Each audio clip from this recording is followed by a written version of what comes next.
right? Yeah, non-profit, every time. What's up, guys? Thanks for hanging out. This is JG, and we're going to do a little impromptu food review. So I'm going to do things a little bit differently this time. Normally, I would take my camera, my mic, and all that good stuff and check some places out, even interview some people. But just kind of felt like hanging out at this latest place because it was a blessing and a surprise I was even there. So I just kept it simple, took some footage, and figured I'd narrate this thing for you guys. So if you like barbecue, you're going to love this. Let's get into it.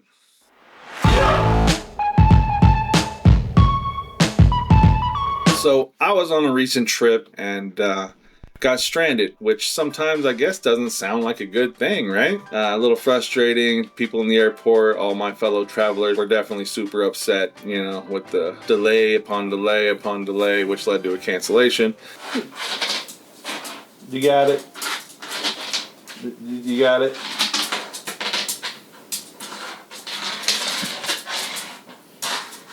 I don't know if she's gonna get it. I don't know what's going on. But yeah, anyway, I was stranded in Austin. I'm sitting in my hotel and I just dawned on me that I'm in Austin. I'm in Austin, Texas. It's a place I've always wanted to go because I always wanted to try a very particular joint over off of Branch and 11th. And if any of you know where I'm going with this, once you heard Branch and 11th, you probably know where it's at. But in the heart of Austin, Texas, you have some barbecue called Franklin Barbecue. So I'm sitting in my hotel, realizing I'm in Austin, pull out my phone, pull out my Apple Maps, and check it out. And sure enough, Franklin Barbecue is only about 5.7 miles away. So I text the wife, all excited, let them know I'm about to go get some Franklin Barbecue the next day and kind of planned it out. Next day, woke up, had to kind of do some business in the morning and then hopefully make it there before the line gets too crazy. Because if you've ever been to Franklin Barbecue or ever even seen videos of it online, you know that the line gets stupid. And they're only open from about 11 o'clock until about 3 o'clock and or sold out. So they're open from 11 to sold out. And then they put a little parentheses, let you know that's usually from about 2 to 3 p.m. So, I had to get there. I had to make sure I get there if I wanted to eat any kind of barbecue before I left Austin. So I went down to check it out, hanging out there, super cool vibe outside. And when I got there, lucky for me, the line wasn't that long at all. It was a super minimal line compared to what I've seen in videos. Talking to the nice folks in the line because it's really cool. You just get to hang out with everybody. We're all there for the same reason. All said, man, this is insane how short this line is. And so I guess I was just a super lucky guy to be stranded in Austin at this time. So it was the middle of the week, so I guess that makes sense.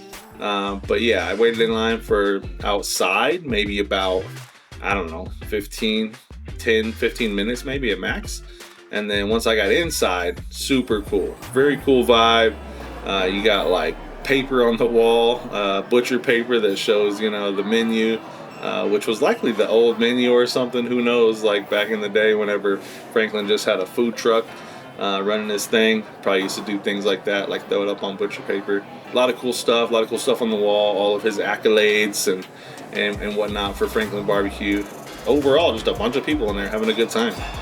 It was loud, people chatting in line, people chatting sitting down, enjoying some barbecue. It was really just super cool.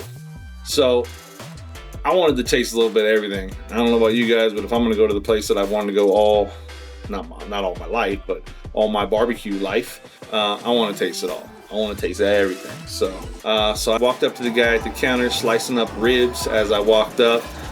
He threw us a little sample of brisket, which is awesome, so we can eat that. He said a little something we can snack on while we're in line. So that was super cool. But I just told him, hey man, I'm only one guy, but I want to taste a little bit of everything. So he was super cool. He knew what to do. He just started slicing things up before my very eyes, some brisket, and said, how does that look? We threw it on. Some ribs. We had about 3 ribs, I think. And then we had some sausages. We had the house sausage. And then we had the house original sausage. And then we had jalapeno cheddar, some pulled pork, some turkey, and got a little coleslaw on the side. You got to have that palate cleanser between each bite. But I got it. I sat down and I started to enjoy. Oh my goodness, you guys have no idea. The brisket let's just get right to it, because that's what we went there for, right? It's what a lot of people go there for, especially if you can get it before they sell out. But the brisket itself is just, it was ridiculous. I've already watched the masterclass from Aaron Franklin to check it out and see how he makes his brisket and do my best to emulate at home. Yeah, obviously I can't emulate exactly what he does, but I give it a shot. But the brisket, I mean, it was just flopping over beautifully without breaking, so you know it wasn't overdone and all mushy. You just kind of pulled on it, and just the weight of your slight pull, that's when it pulled apart, but yet it still stayed together until it was go time. So the brisket was delicious.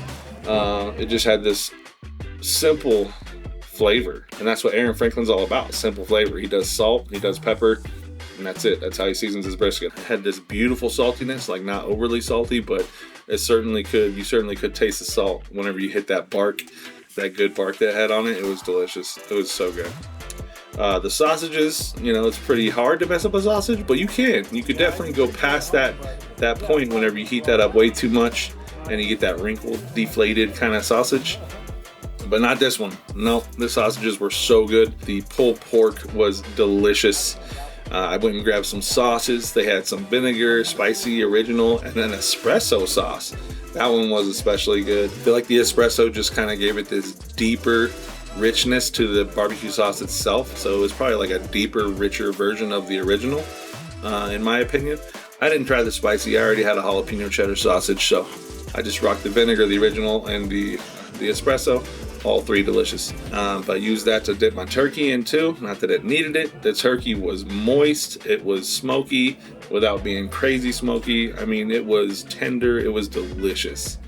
The ribs, they were definitely not my style. I mean, when I make some ribs, I like to have a little bit more of a little more work to do when I take a bite. I want it to come right off when I take a bite, but these guys, I could probably just shake them and they would have fallen off the bone. Not to say anything bad there, Aaron Franklin, but they were tasty. I mean, super delicious, really good rub, really good bark on there, and they were super tender, obviously. But overall, I would say like a 9.5 out of 10. I mean, it was just stupid good. It was everything I thought it would be. I was in heaven when I started eating that brisket. That's what I went for anyway. Everything else was just a bonus. They give you some bread on the side, so you can kind of sop some things up and have a little palate cleanser in between as well. But you get so full, man. Oh gosh, I was stuffed by the time I left there. But it was awesome. The atmosphere was cool. I met some really cool people while I was there. This is Kevin and this is Davis right here. They were super cool, sat next to me pretty much the whole time. You can see Kevin dipping in my video while I'm tasting, and we were just chatting it up. And he lives there. Goes there all the time. He and Davis, he was taking Davis out for a day out, it's like a man's day out, while all the ladies are traveling and doing other things. So super cool just to chat and get to know folks. You're eating family style, so you're sitting right next to some people. There was another nice couple next to me with their kid. Got to chat it up with them after Kevin and Davis rolled out. But yeah, it's great. Outside, you got all these stickers all up on the poles and stuff. You know, like it's just this chill hangout. Where a bunch of people just slap some stickers up and make their mark, you know, because they've been to Aaron Franklin barbecue, the old school menu. I mean, it's simple, you know, it's just by the pound, shows you what the meat is. The guys at the counter knew exactly what they were doing. They were just slicing it up. The gals at the counter, super helpful. And I even chatted with one of them and said, hey, is there any way that I can get back and see the pits? And she was super cool about it. I actually already knew I could because Kevin, sitting next to me, I like kind of said it'd be cool to see the pits, and he's like, oh, they'll let you do that all the time, you just gotta ask. And then Kevin, being more outspoken than myself, as soon as the lady came by to like clean some tables next to us, he was able to ask her if I can get back there, and she said yes. So it was super cool. Went up and talked to the girls up at the counter and said, hey, I was told I can go check out some pits. That was really cool. They said go ahead and go outside. It seemed like it was kind of secretive, but I think she was just being funny. But she said, go outside, wait by that door over there, and then you're going to hear a knock. And she's like, then they'll let you in. I'm like, all right, all right, cool. How you doing? Am I able to record? Yeah. All right. So you said Travis, right? Nice to meet you, Travis. I'm Jacob. Jake, nice to meet you. Nice to meet you. Well, man, yeah, this is Oh, the this smokehouse. is crazy. We're push soak up here with the wood type. Okay. They're all retired propane tanks. We're going to do the offset shoot. Yeah. Over there short. This one is Sneaky 6. This is your chocolate. That's the original. Okay. That's more community over there. We have 68 briskets on. So I'm only cooking on these 3 right here. We max out at 120. Oh, jeez. Summertime, with it getting hot, not as many people want to wait in line and whatnot, so we dial back a little bit. Makes sense. Makes sense. The Okay. event seasons of the city, like ACL and South by and stuff, that's usually when we're full throttle going. Got it. But yeah, we throw the briskets on at 10 a.m. Slow and slow in the like 225 range, kind of creep up little by little throughout the day. Yeah. Hold 250 for probably like 6 hours-ish or so. I'll pass these fires off on some friends at 4 o'clock and 6 o'clock. They'll keep pushing them, wrap them up sometime between, maybe as early as 7, as late as 9, 9:30. Just depends on the day, really. And a few more hours wrapped up in the paper. We hit them at like 300 degrees. And then it's just a waiting game until they start to get nice and tender. We're going to take them off. It's usually kind of happen around like midnight-ish to 1 a.m. Another one of us shows up at that time to start the beef ribs and the pork ribs. Or beef ribs if it's a weekend, that is. And the pork ribs. Another guy comes in at 3 a.m. to do the turkeys and the sausage right before service. And once that stuff's off, we put more briskets back on. Just go. Starts the whole process again, man. Yeah. That's awesome. That's too It's a cool. fun gig, for sure. Yeah. I tell you what, boy, you can see Travis kind of wiping his brow and whatnot with his rag while he's in there. He said he only had 3 of those smokers going at that time because it gets a little slower when it's real hot in the summer and not a lot of people like to wait out in line. Yeah, it was super hot. He brought me over to try to show me out the window between 2 of the smokers that were actually going to show me something out the window, which is this like mural on the wall across the street. It kind of shows like the original owner of this joint, not Franklin Barbecue, obviously, but it was a barbecue joint. And it shows him with like a mop, mopping up all the ribs and whatnot. You can't really see that because the bush is overgrown, but anyway, he pulled me between 2 smokers to walk over to the window to do that. Oh my gosh, the heat just like doubled while you're in between those 2 smokers that were going. It was hot in there. I don't know how he does it, but it was cool. He showed me this little seal on the ground that people made for him. Said Austin Speed Shop, Franklin's Austin Speed Shop. It showed me the old sign that he had hanging on the wall that somebody made for him. So clearly a local vibe too. People appreciate Aaron Franklin. They appreciate what he does and what he and his wife do for the community, I'm sure. And so they're like making him stuff as gifts. You see that stuff with all kinds of places, even dentist offices that I go to. I'll be like, oh, what's this? And you could tell it was something one of their patients made for them. So too cool. Anyway, super cool vibe.